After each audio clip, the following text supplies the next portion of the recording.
আসসালামু আলাইকুম, কি অবস্থা সবার? আশা করি আলহামদুলিল্লাহ ভালো আছেন। আমি আপনাদের দোয়ায় আল্লাহর শেষ রহমতে ভালো আছি।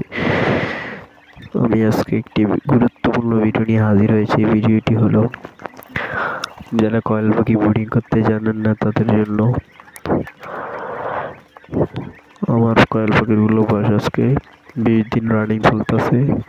তাদেরকে লাইসোফিট খাওয়াই আর পানির সাথে জিঙ্ক মেডিসিনটা ব্যবহার করি। আর যারা জানেন না, আশা করি এই ভিডিওর মাঝে জেনে যাবেন ইনশাআল্লাহ। আমার নিজস্ব ইনকিউবেটর আছে।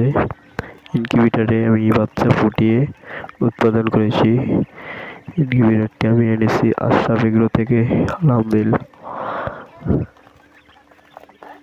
আলহামদুলিল্লাহ ভালো আছি। আপনারাও চাইলে এখান থেকে ইনকিউবেটর আনতে পারেন। আর আমার হাতে কতগুলো ওষুধ দেখতে পাচ্ছেন, এগুলো হলো গুরুত্বপূর্ণ ওষুধ।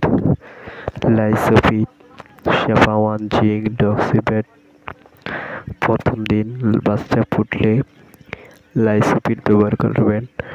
এরপরের দিন নাভি শুকানোর জন্য শেফা1 ব্যবহার করবেন 2 দিন। এরপরে 5 দিন জিঙ্ক ব্যবহার করবেন।